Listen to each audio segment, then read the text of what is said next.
Hello everyone, welcome to my YouTube channel Profoundly Physicist. So in today's video we will discuss a very important topic from exam point of view. ठीक है, because जो nuclear and particle physics as I told earlier कि एक बहुत ही important unit है जिसमें से काफ़ी क्वेश्चंस आने के चांसेस होते हैं. So one such topic is decays. ठीक है, तो अल्फ़ा डिके जो है सिलेबस में वैसे मेंशन्ड नहीं है, बट उसमें से क्वेश्चंस आते हैं पेपर में. उसके अलावा beta decay and gamma decay तो सिलेबस में मेंशन्ड है एंड क्वेश्चंस भी उनके रिलेटेड आते ही हैं. सो आज की वीडियो में डिस्कस करेंगे कि जो डिकेज टॉपिक है alpha beta and gamma decay, इसमें से कौन से क्वेश्चंस जो हैं वो प्रीवियस ईयर पेपर में आए हुए हैं और कैसे जो हैं क्वेश्चंस इन टॉपिक पर फॉर्म होते हैं जिनके चांसेस हैं पेपर में आने के. सो फर्स्ट क्वेश्चन इज जो कि प्रीवियस ईयर पेपर में आया हुआ है, that which of the following reasons explain why a photon cannot decay to an electron and a positron in free space. तो कहते हैं वो कौन सा रीज़न है जो एक्सप्लेन करता है कि फोटोन जो है इलेक्ट्रॉन एंड पोजिट्रॉन में नहीं डिके कर सकता इन फ्री स्पेस. सो जब हम स्टडी करते हैं interaction of gamma rays with matter, तो बेसिकली उसमें जो है 3 मोड्स ऑफ इंटरेक्शन आते हैं. First is photo electric effect, then Compton effect and then pair production. और यहाँ पर बात हो रही है पेयर प्रोडक्शन की. सो बेसिकली होता क्या है कि जो गामा रे फोटोन है जब वो इन मैटर से इंटरेक्ट करता है, इन दैट केस क्या होता है, जो इंसिडेंट गामा रे फोटोन है that got converted into electron and positron pair. यहाँ पर जो है गामा रे फोटोन की एनर्जी जो है that should be minimum 1.02 mega electron volt. ठीक है, मोर देन दैट भी हो सकती है, इक्वल टू दिस भी हो सकती है.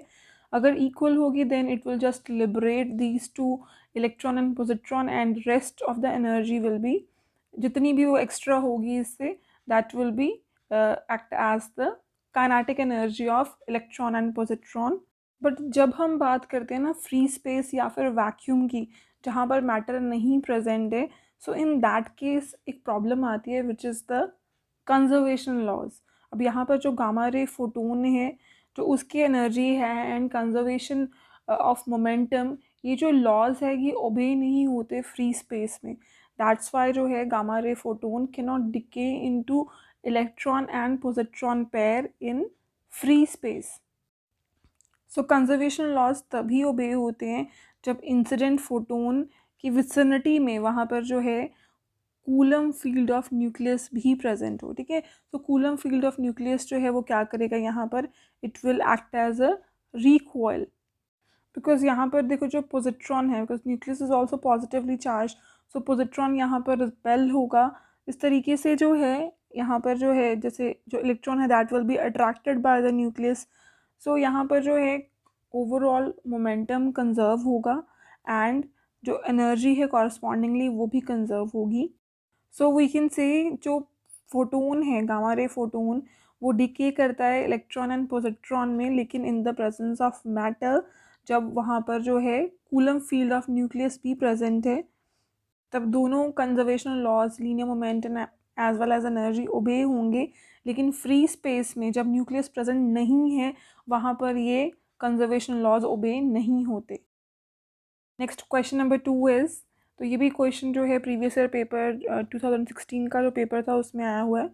When the beta decay of cobalt-60 nuclei is observed at low temperatures in a magnetic field that aligns the spins of the nuclei, it is found that the electrons are emitted preferentially in opposite direction to the cobalt-60 spin direction. Which of the following invariance is violated by this decay? तो ये question जो basically है it is picked from the violation of beta decay. तो जो cobalt sixty है it undergoes beta decay and decays to निकल-60 along with electron and antineutrino. So basically ये experiment जो है कंडक्ट हुआ था टू प्रूव दैट कि जो पैरिटी है it got violated in weak interaction और we can say beta decay. ठीक है, तो बीटा डिके में जो पैरिटी है वो वायलेट हो जाती है. इस एक्सपेरिमेंट का रिजल्ट था ये. सो यहाँ पर जो है उन्होंने यही पूछा है which of the following invariance is violated by this decay. तो बेसिकली हमें पता ही है कि पैरिटी वॉयलेट होती है, बट यहाँ पर जो है हमें पैरिटी का अनदर नेम आइडेंटिफाई करना है कि क्या होता है। सो फर्स्ट ऑप्शन है gauge invariance, second is time invariance, third is translational invariance, fourth है रिफ्लेक्शन इनवेरियंस। तो पैरिटी का ही अनदर नेम है रिफ्लेक्शन इनवेरियंस, बिकॉज पैरिटी होती क्या है, जब हम कोई पैरिटी ट्रांसफॉर्मेशन अप्लाई करते हैं, इन दैट केस हम उस सिस्टम को उसकी मिरर इमेज से रिप्लेस कर देते हैं। हम कैसे चेक करते हैं कि सिस्टम की इवन पैरिटी है या कि ऑड पैरिटी है, बिकॉज जब हम उसके कोऑर्डिनेट चेंज करते हैं, अगर उसके कोऑर्डिनेट एक्स वाई जेड हैं, देन उसको हम चेंज कर देते हैं -x -y -z से।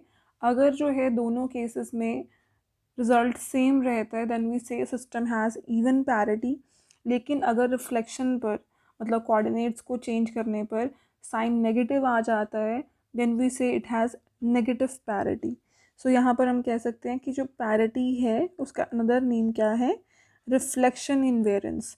तो यही चेक करते हैं कि रिफ्लेक्शन पर क्या वो चीज़ सेम रहती है या फिर चेंज हो जाती है। सो next question is, this is also from the previous year paper. Suppose that X decays by natural radioactivity into two stages to Y. The two stages would most likely to be which of the following? तो यहाँ पर हमें जो है एक X nuclei दे दिया गया है, जिसका जो है Z एटॉमिक नंबर है, A मास नंबर है। देन उन्होंने बोला है कि नेचुरल रेडियो से टू स्टेजेस की थ्रू जब वो पास करता है, देन जो फाइनल स्टेज आती है उसके बाद जो हमें डॉटर न्यूक्लियाई मिलता है Y, उसका मास नंबर है A-4, एटॉमिक नंबर है Z-1।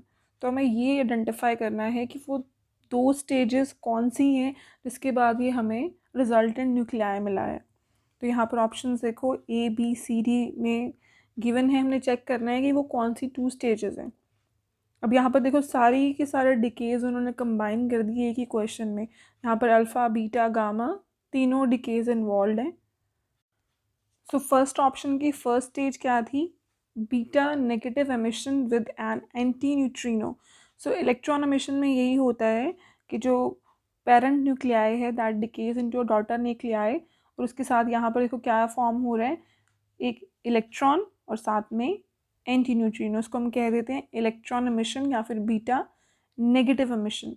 अब इसकी सेकेंड स्टेज क्या थी, अल्फ़ा मिशन। अब अल्फ़ा मिशन करके देखते हैं कि क्या हमें जो क्वेश्चन में गिवन है डॉटर न्यूक्लियाई वो मिल रहा है। सो जो फर्स्ट मिशन में डॉटर न्यूक्लियाई मिला उसको मैंने वाई डैश से इंडिकेट कर दिया। Y dash A atomic number, sorry A mass number, Z+1 atomic number. अब यहाँ पर सेकेंड स्टेज में क्या था, अल्फ़ा मिशन। तो अल्फ़ा पार्टिकल जब एमिट होगा जिसका मास नंबर 4 है, एटॉमिक नंबर 2 है, then we will get a daughter nuclei whose mass number will be A-4 and atomic number will be Z-1। तो यही क्वेश्चन में उन्होंने बोला था। तो आई गेस जो फर्स्ट ऑप्शन है वो क्या है, करेक्ट ऑप्शन। सो यहाँ पर ये ऑप्शन करेक्ट है because after applying these two stages हमें जो है क्वेश्चन में गिवन न्यूक्लियाई वो मिल जाता है। सो ऐसे क्वेश्चंस में आपके पास एक ही ऑप्शन है कि आपको सारी ऑप्शंस को ट्राई करके देखना पड़ेगा कि कौन सी ऑप्शन जो है वो सेटिस्फाई कर रही है कंडीशन को। लेकिन अब थोड़ा सा इसमें स्मार्ट भी प्ले कर सकती है, राइट, बिकॉज यहाँ पर अगर हम देखें जो क्वेश्चन में गिवन न्यूक्लियाई है वहाँ पर देखो जो मास नंबर है वो A-4 है और एटॉमिक नंबर Z-1 है। सो A-4 से मैं आइडिया हो ही रहा है कि अल्फ़ा मिशन हुआ होगा। तो अल्फ़ा मिशन वाली सिर्फ 2 ऑप्शंस हैं, तो पहले आप इनको ही ट्राई करके देखना था, इनमें से ही आंसर आ जाना था, राइट। तो थोड़ा सा आप जो है गिवन आंसर को देख के थोड़ा आइडिया भी लगा सकते हो इसमें कौन सी मिशन पॉसिबल है, rather than trying for all the options. वो उन ऑप्शंस को पहले ट्राई किया जाए जो आंसर की तरफ इंडिकेट कर रही हैं, right. So next question is consider the following 2 statements. ये स्टेटमेंट देखो क्या है, energy spectrum of alpha particles emitted in radioactive decay is continuous. Second option है energy spectrum of beta particle emitted in radioactive decay is discrete. तो यहाँ पर हमारे पास 2 statements है, हमें ये बताना है। फर्स्ट ऑप्शन कहती है both the statements are correct, दोनों सही है। Second is A is correct, third है बी इज़ करेक्ट, फोर्थ है दोनों स्टेटमेंट ही इनकरेक्ट। अब यहाँ पे हमें कैसे पता चलेगा, अगर हमें पता है कि alpha particle and beta particle का एनर्जी स्पेक्ट्रम कैसा है, ओनली देन हम इसको आइडेंटिफाई कर पाएंगे कि कौन सी ऑप्शन करेक्ट है। तो जो अल्फ़ा पार्टिकल एनर्जी स्पेक्ट्रम है वो डिस्क्रीट है। देखो यहाँ पर एक एग्जांपल, जब अल्फ़ा पार्टिकल डिके हो रहा है तो आप देखो यहाँ पर एक कॉन्टिन्यूस एनर्जी ना होकर एक सिंगल एनर्जी नहीं है, डिस्क्रीट एनर्जीज हैं, ठीक है। So it is showing a group of discrete energies over here. So alpha particle spectrum जो है दैट इज़ डिस्क्रीट। तो डिस्क्रीट समझते हैं ना आप, एक सिंगल जो है एनर्जी लाइन नहीं है। देखो कितनी ज़्यादा एनर्जी लाइन्स हम देख पा रहे हैं अलग अलग। So on the other hand अगर हम बीटा डिके स्पेक्ट्रम की बात करें तो ये देखो एक कॉन्टिन्यूस एनर्जी स्पेक्ट्रम है, यहाँ पर कुछ भी डिस्क्रीट नहीं है, कॉन्टिन्यूस एनर्जी स्पेक्ट्रम है। इसमें एंड पॉइंट एनर्जी होती है, ठीक है। तो इसको और डिटेल में भी हम स्टडी करते हैं, बट यहाँ पर क्वेश्चन की बात क्या है कि जो अल्फ़ा पार्टिकल्स का स्पेक्ट्रम है that is discrete and for beta decay energy spectrum is continuous. तो अब देखते हैं क्वेश्चन को। क्वेश्चन का कहता है energy spectrum of alpha particles is continuous, energy spectrum of beta particle is discrete. ये तो दोनों स्टेटमेंट्स ही गलत हैं, because we have just studied कि जो energy spectrum of alpha particle है that is discrete and energy spectrum of beta particle is continuous. तो यहाँ पर करेक्ट ऑप्शन कौन सी हो जाएगी? Option D, both A and B are incorrect. तो नेक्स्ट क्वेश्चन इज, ये क्वेश्चन भी प्रीवियस पेपर में आया हुआ है और ऐसे क्वेश्चन जो हैं आपको एग्ज़ाम में देखने में मिलेंगे, बिकॉज इस तरीके से क्वेश्चंस आते हैं जिनमें अल्फ़ा बीटा गामा डिके तीनों ही इंक्लूडेड हो। सो क्वेश्चन देखो क्या है, in the following radioactive series the atomic number and mass number of E is. तो यहाँ पर हमें जो है ए, जो फर्स्ट पेरेंट न्यूक्लियाई है, उसका mass number 238, atomic number 90 given है। Then it has undergone 4 stages. सबसे पहले क्या हुआ, अल्फ़ा डिके हुआ और बी न्यूक्लियाई बन गया। Then B nuclei undergoes beta decay और सी न्यूक्लियाई बन गया।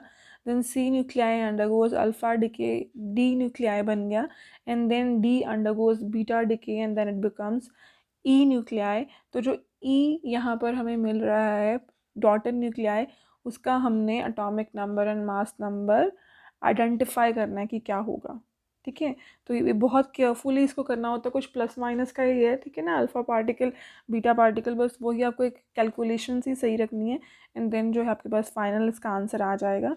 So this question is for all of you, आपको इसको सॉल्व करना है एंड कमेंट करना है आपका आंसर जो भी है। प्रीवियस वीडियो में भी मैंने न्यूक्लियर शेल मॉडल के बेसिस पर 3 क्वेश्चंस जो हैं वो दिए थे, बट ज़्यादा बच्चों ने उनको सॉल्व नहीं किया है। बिकॉज जब हम पढ़ा रहे हैं ना, सी आई एम टीचिंग, तो आपको उस मोमेंट पे तो लगेगा कि yes I have understood the concept, but जब आप उसको सॉल्व करोगे ना, ओनली देन वो एक लॉन्ग टाइम तक आपकी मेमोरी में रिटेन रहेगा।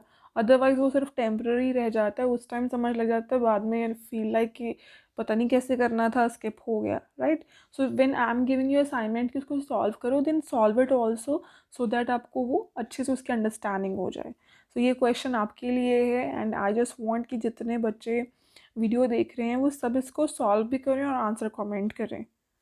Next question is, number of beta particles emitted by a radioactive substance are equal to twice the number of alpha particles emitted by it.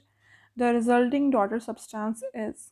तो कहते जितने बीटा पार्टिकल्स एमिट हो रहे हैं किसी रेडियोएक्टिव सब्सटेंस से, they are equal to twice the number of alpha particles, ठीक है।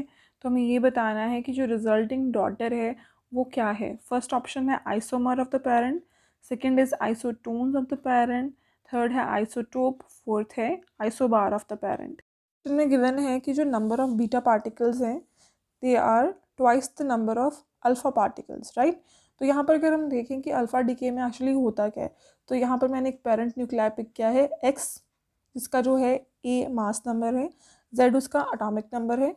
तो जो when it will undergo alpha decay, तो क्या होगा, जो डॉटर न्यूक्लियाई होगा उसका मास नंबर जो होगा that will B decreased bye 4, A-4 हो जाएगा एंड एटॉमिक नंबर Z-2 हो जाएगा, बिकॉज यहाँ पर जो है अल्फ़ा मिशन हुआ है, ठीक है। तो अल्फ़ा मिशन जो है, अल्फ़ा में वी नो जो अल्फ़ा पार्टिकल होते हैं उनका मास नंबर 4 है एंड एटॉमिक नंबर 2 है। सो इस स्टेज पर हमारे पास डॉटर न्यूक्लियाई आ गया है Y, जो कि मास नंबर है A-4, एटॉमिक नंबर है Z-2। So next is beta decay. तो बीटा डिके में क्या होता है, उसमें मास नंबर में तो कोई चेंज नहीं आता, लेकिन जो एटॉमिक नंबर है दैट इंक्रीजेस बाय 1। तो जब बीटा मिशन होगा तो मास नंबर A-4 का A-4 ही रहा, लेकिन जो एटॉमिक नंबर है that increased by 1। So Z-2 की जगह पर क्या आ जाएगा, Z-1। अब जो हमारे पास रिजल्टेंट न्यूक्लियाई आया है तो उसमें एक और बीटा मिशन होगा, बिकॉज क्वेश्चन में हमें गिवन है number of beta particle is equal to twice the number of alpha particle. ठीक है, तो बीटा पार्टिकल का नंबर क्या है, अल्फा पार्टिकल के ट्वाइस है, तो यहाँ पर एक और बीटा मिशन होगा।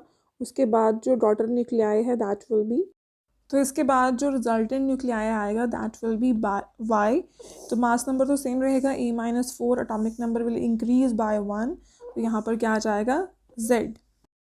तो यहाँ देखो आप पेरेंट एंड डॉटर में रिलेशनशिप क्या है, जो एटॉमिक नंबर है that is same but mass number is different, तो हम उसको क्या कहेंगे, दे आर आइसोटोप्स। ठीक है, तो आइसोटोप्स में क्या होता है, they are having same atomic number but different mass number.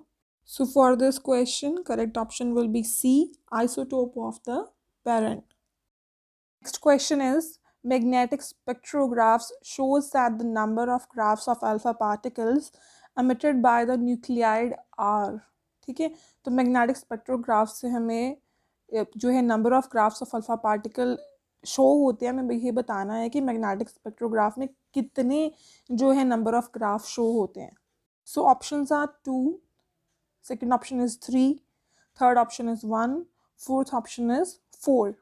Magnetic spectrographs जो है, this is basically an instrument used to determine the velocity and energy of alpha particle। ठीक है, तो अल्फा पार्टिकल की वेलोसिटी और एनर्जी को determine करने के लिए मैग्नेटिक स्पेक्ट्रोग्राफ यूज़ किया जाता है।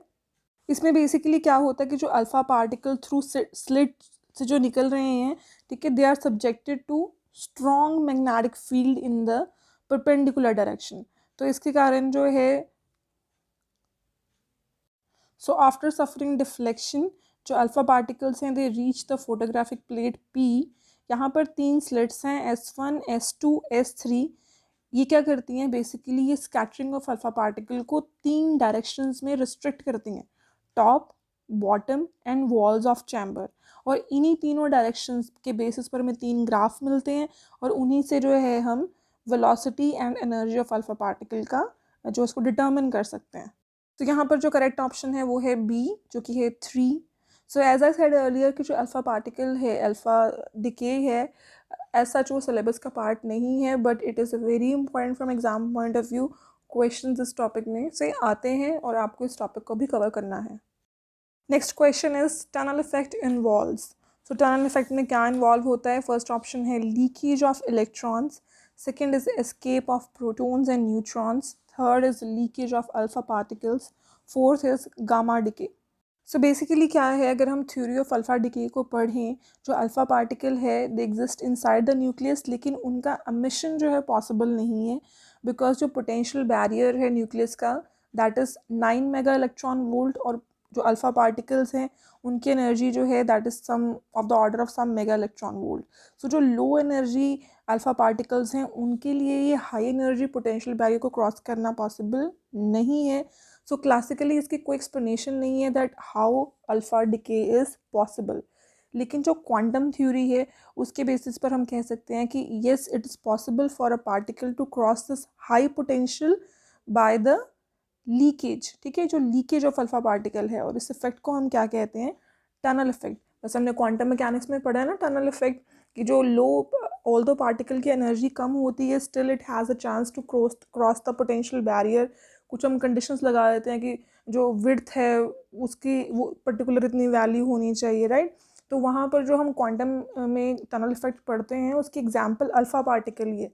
ठीक है, सो लीकेज ऑफ अल्फा पार्टिकल्स जो हैं ये टनल इफेक्ट ही है, that how an alpha particle, even it is having energy very less than the potential barrier, still can cross the potential barrier। क्यों, क्योंकि ये जो इस इफेक्ट को हम कह देते हैं टनल इफेक्ट, उसका प्रॉपर एक्सप्रेशन हम क्वांटम मैकेनिक्स में पढ़ते हैं। तो यहाँ पर जो करेक्ट ऑप्शन होगी that will be C, the leakage of alpha particles. So next question is from the topic of kinetic energy of alpha particles, और ये क्वेश्चन मैंने प्रीवियस ईयर पेपर में से पिक किया है। ठीक है, तो जैसे कि मैंने बिगिनिंग में बोला था कि alpha particle as such alpha decay syllabus में मेंशन नहीं है, लेकिन क्वेश्चंस आते हैं उसमें से, ठीक है।